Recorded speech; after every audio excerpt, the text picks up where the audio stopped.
E sim, eu vou explicar Frame Relay, dando como exemplo Mario Bros, semáforo, nuvem e aí vai. Serão divididos em 3 ou 4 partes, Frame Relay parte 1 vai ser agora. E não teremos mais que 20 minutos de cada vídeo, para não ficar um troço muito penoso. Quem não entrou lá no site da Gustavo Calau lá, entre lá, assine a lista de e-mail, teremos conteúdo exclusivo. Quem assinar a lista lá, enfim. Roda a vinheta, porque agora a primeira parte de Frame Relay. Até mais. Até mais não, né? Até daqui a pouco.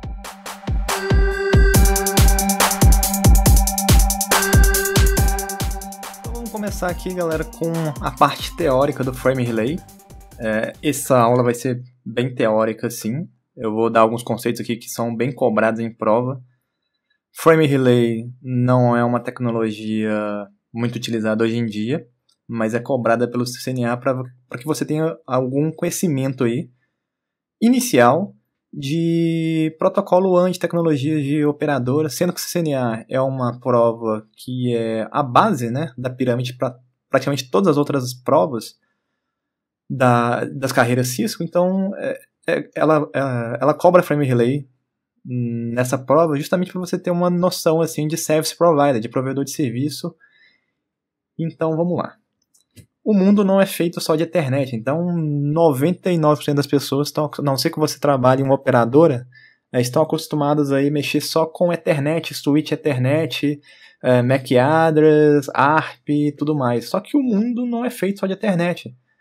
Se você não lembra ou não sabe ou não estudou isso lá em cabeamento estruturado, os padrões lá Ethernet, eles têm uma distância máxima, né? Normalmente o cabo TP ele tem uma distância de 100 metros no máximo.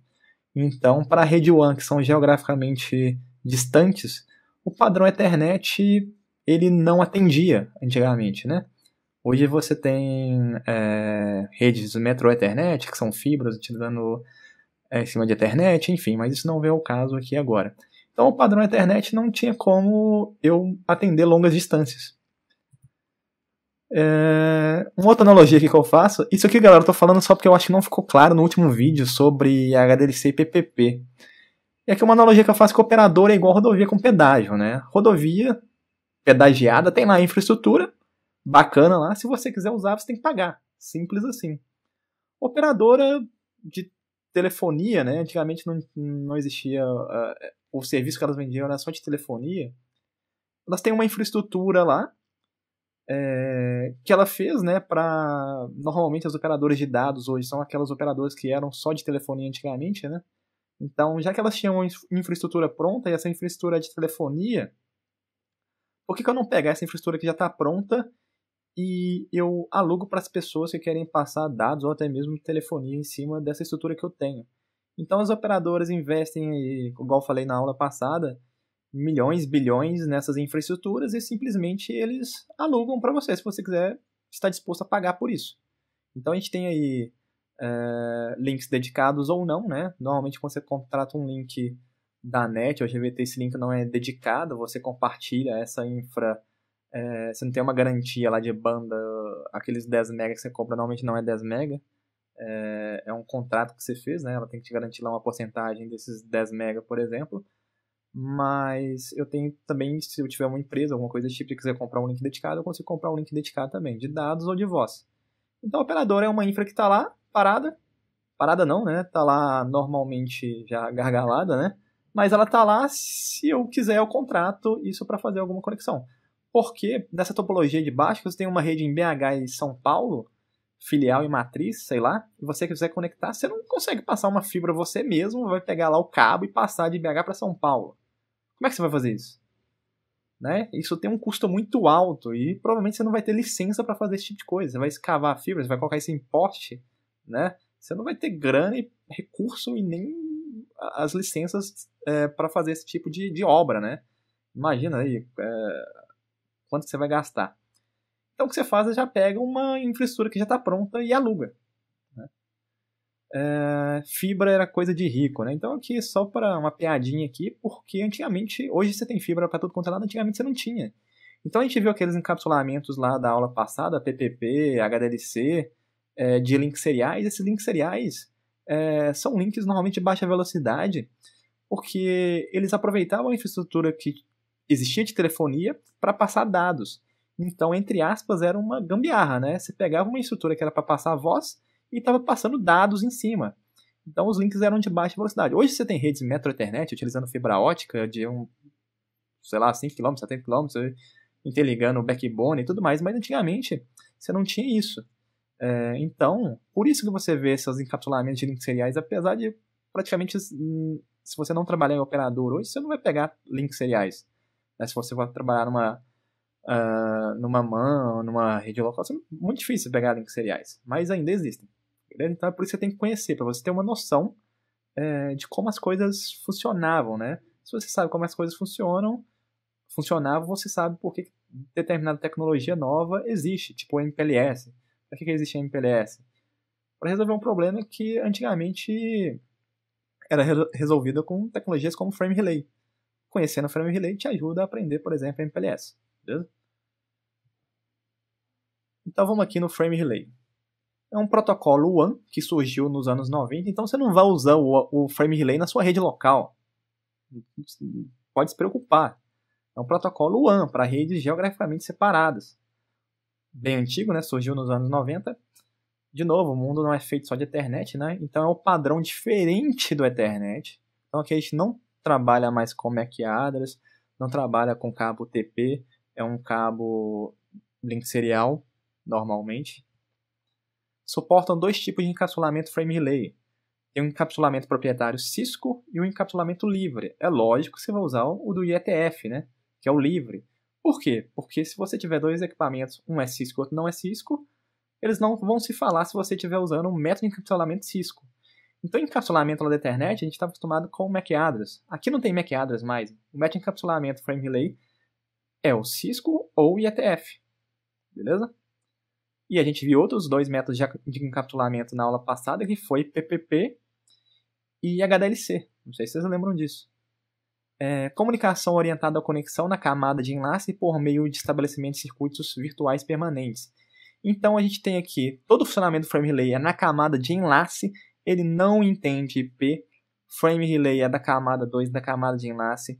Então os circuitos virtuais permanentes que ele fecha são todos via camada 2, ele não sabe o que é IP. Beleza? É como se fosse uma rede Ethernet, entre aspas, mas usando um outro método de encapsulamento, Frame Relay. Esses circuitos são conexões lógicas, então não é um circuito físico. Se eu compro um circuito Frame Relay de BH para São Paulo, eu não estou comprando um cabo de BH para São Paulo. Eu enxergo como se fosse um cabo, uma conexão única. Mas dentro da operadora, passa por diversos equipamentos. Então, é uma conexão lógica, não é uma conexão física dedicada para mim. É uma conexão lógica entre dois dispositivos DTE através da rede Frame Relay identificados pelo DLCI, Data Link Connection Identifier. Então, o DTL é aquela ponta que fica no cliente, né? Então, lá na CPE. E eu tenho essas conexões lógicas, então, entre duas redes locais, por exemplo, entre dois clientes, ou até do mesmo cliente, né? Se for a empresa que quer ter um link entre BH e São Paulo, por exemplo.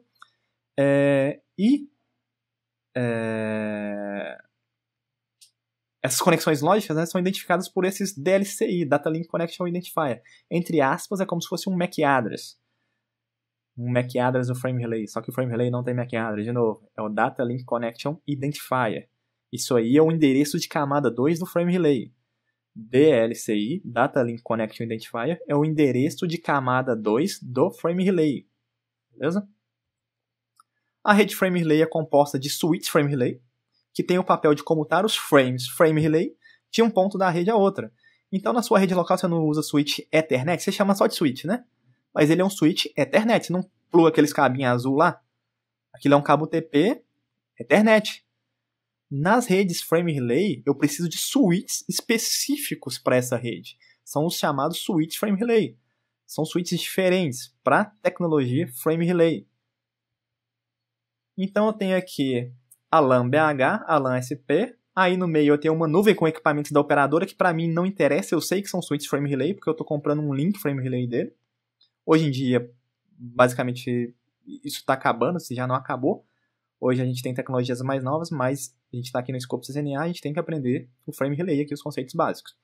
Então a gente tem essa nuvem Frame Relay, e a LAN de BH e a LAN São Paulo, se a gente fizer uma analogia aqui com o Mario Bros, a LAN BH aqui, ó, eu tenho aquele pipe lá do Mario, né? Quando o Mario entra nesse cano aqui, né? Você lá no videogame, você não vê por onde ele está passando. Você vai ver que ele vai chegar em algum lugar. Mas você não vê o detalhe, se ele está passando por esses switches de cima ou de baixo, ou se está passando por todos. Não interessa, o que você quer é que o Mario chega do outro lado. Simples assim. Então os detalhes são escondidos de você. Você não precisa saber o que está acontecendo. Você precisa ter uma garantia de que o pacote vai chegar do outro lado e que aquela banda contratada por você está sendo cumprida, né? Aquele contrato que você fez. Beleza? A gente vai falar mais um pouco sobre isso. Então tenha noção que BH e São Paulo estão como se estivessem diretamente conectados. Mas pela nuvem aí, você sabe que não é bem assim, né? Então eu tenho aí esse portal, né, esse caninho aí, que me dá essa condição de atravessar a infraestrutura da operadora e me dá a condição de a ilusão, né, de estar diretamente conectado com uma outra rede local minha. BH enxerga SP como se estivesse diretamente conectado e vice-versa. Frame Relay, Data Link Connection e Identify são endereços de camada 2 usados em Frame Relay. Uma analogia ao endereço MAC de rede Ethernet. Então, o endereço de camada 2 da rede Ethernet é o MAC. O endereço de camada 2 da rede Frame Relay é o DLCI, ou DELSys, ou Data Link Connection Identifier. Designada pela operadora, então a operadora te passa esse número, quando você contrata, de 16 até 991. Endereços IPs devem ser mapeados para endereço Data Link Connection Identifier, ou DLCI, algo semelhante que o ARP faz com a rede Ethernet. Então, lembra lá da aula de camada 2, as primeiras aulas lá? Quando eu tenho um IP e eu quero alcançar uma máquina XPTO na rede, eu tenho que saber o IP dessa máquina XPTO e eu tenho que saber o endereço MAC address dela, senão não tem como comunicar. Aqui eu preciso saber o IP e o DLCI dessa outra ponta, para eu conseguir comunicar. Então, de novo, eu tenho que resolver de camada 2 para camada 3. Igualzinho era no MAC address, só que a diferença agora é de IP para DLCI. Se a conexão for ponto a ponto, eu tenho a ponta A e a ponta B. Eu não preciso mapear de IP para DLCI. Eu só tenho outra ponta para alcançar, então eu mando, sem mapear nada. Só tem outra ponta. Quando que eu preciso mapear? Quando eu tenho mais de uma possibilidade. Quando eu tenho 4 caras que tem que receber esse pacote, uma rede multi-acesso, né? Eu quero... Nessa rede tem 4 caras plugados lá, e eu preciso alcançar um desses caras, eu preciso mapear o DLCI para IP. Isso vai ficar mais claro, galera, nos labs lá. Então a gente tem aqui a LAN BH, a LAN SP e a LAN Rio de Janeiro. Aqui a gente tem agora 3 links aí. Então aqui eu tenho a conexão LAN SP. Isso aqui a gente chama de PVC1, Permanente Virtual Circuit 1. A identificação desse PVC na ponta de São Paulo, a operadora deu o Data Link Connection Identify 40. Então o SP sabe que para alcançar BH ele vai usar o DLCI 40. Ok? Só tem essa ponta lá. DLCI 40 vai para BH. De BH para alcançar a ponta SP, BH usa o DLCI 41. Então 4140 vai ser BH-SP. E eu tenho mais um permanente virtual circuit aqui entre BH e Rio de Janeiro, que é o PVC2. O PVC2 aqui, do lado de BH, a operadora deu para ele o Data Link Connection Identify 42. Então, de BH, para ele alcançar SP, é 41. Para ele alcançar Rio de Janeiro, é 42. São Paulo, para alcançar BH, 41. E para ele alcançar Rio? Tem algum circuito entre SP e Rio? Não. Então, ele só vai alcançar o Rio passando por BH, se BH rotear os endereços do Rio e São Paulo. Beleza? Então, para São Paulo alcançar o Rio, ele tem que usar o circuito que está em BH. Ou comprar mais um circuito entre São Paulo e Rio. Um terceiro circuito. Só que ele não tem grana para isso. Ele só tem grana para conectar. Vamos colocar que BH é a matriz. Ele só tem grana para conectar em BH. E de BH comuta para o Rio, por exemplo. E olha que interessante aqui, o DLCI que a operadora deu para o Rio é 40. Ah, Gustavo, mas não vai dar DLCI duplicado 40-40? Não, porque o DLCI só tem escopo local. 40 na ponta de São Paulo quer dizer o quê? Alcançar a BH. 40 na ponta do Rio de Janeiro quer dizer o quê? Alcançar a BH. Beleza? Então esse 40 só tem significância no Rio de Janeiro. E aquele 40 lá de cima só tem significância em São Paulo. Beleza? Se eu tivesse um terceiro link aqui, eu não posso ter 40 no mesmo lado. Em BH, eu não posso ter 40 e 40. Porque senão, como é que ele ia saber qual 40 que ia alcançar São Paulo e qual que ia alcançar Rio de Janeiro?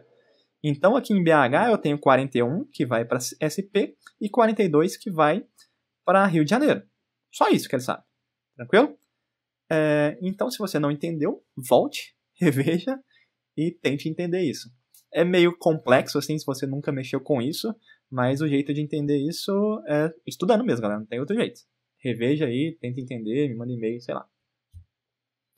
Então, aqui em São Paulo, eu tenho um pipe lá do Mário, né? Que vai vir aqui para BH. E BH eu tenho dois canos. Dois pipes aqui, né, do Mário, que é o caninho ali 41 e o cano 42. O cano 42, o Mário, se entrar nesse cano, ele vai parar onde? Ele vai parar no Rio. Se ele entrar no cano 41, ele vai parar em São Paulo.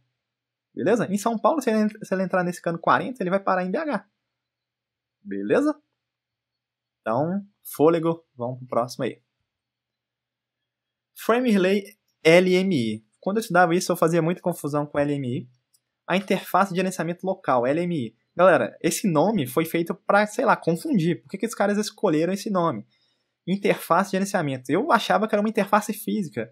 Galera, LMI é só um padrão de sinalização. Tá vendo o semáforo? E o semáforo não sinaliza? Você pode seguir, você pode parar, você pode ficar alerta, enfim, é uma sinalização. Beleza? O LMI, galera, não é uma interface que eu plugo um cabo nela. É só um método de sinalização. É um padrão de sinalização usado entre CPE e o Switch Frame Relay. Então, entre o cliente e a operadora. É uma sinalização, mas como assim sinalização? É responsável pelo gerenciamento, manutenção do status entre dispositivos DTE e o DCE Frame Relay. Então, a ponta do cliente e a ponta da operadora. Mensagens LMI provém informações sobre. Então, a sinalização que ele me manda é Keep Alive. Keep Alive é o quê? Filhão, você está vivo? Verifica a conectividade e sincronismo entre as pontas cliente e operadora. Beleza?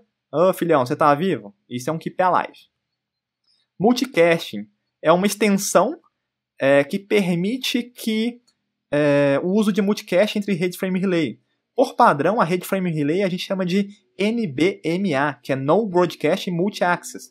Eu posso ter multi-acesso, eu posso ter vários caras conectados nessa rede, tendo um multi-acesso no mesmo switch, porém ele não propaga broadcast. Ethernet propaga broadcast. Frame Relay não propaga broadcast. Então essa extensão que o LMI me traz é como se fosse um plugin, um app que eu comprei lá no Google Play, que eu instalei no meu switch Frame Relay e que me permite fazer multicast. Porra, foi longe pra caralho. Beleza? Então, uma funcionalidade, é um add-on que me deixa fazer multicast. Global DLCI. Eu não falei lá que o DLCI ele tem escopo local? Aí se eu quiser que não exista DLCI igual, para não gerar confusão, eu posso ter uma extensão aqui chamada Global DLCI que permite que os DLCIs passem a ter significância global dentro da rede Frame Relay. Eu não quero essa porra de 40 em Rio e 40 em São Paulo. Vai dar confusão, vai dar merda. Beleza, Global DLCI. Ninguém pode ter igual. Beleza? Então, onde que roda esse maldito LMI, que não é uma interface, é só uma sinalização? É um semáforo, é um indicador, é um cara gritando, que é mais, sei lá, sua mãe te ligando, qualquer coisa. Esse LMI roda aqui, ó, entre o roteador, tá vendo com esse roteador, a ponta dele, esse roteador é a CPE. O que é CPE? É o equipamento que está lá no cliente, customer. Está lá no cliente. É a ponta DTE, que está no cliente, e a ponta DCE, que é a ponta que está o quê? Nesse switch frame relay. Nesse link aí é que roda essa sinalização, essas mensagens.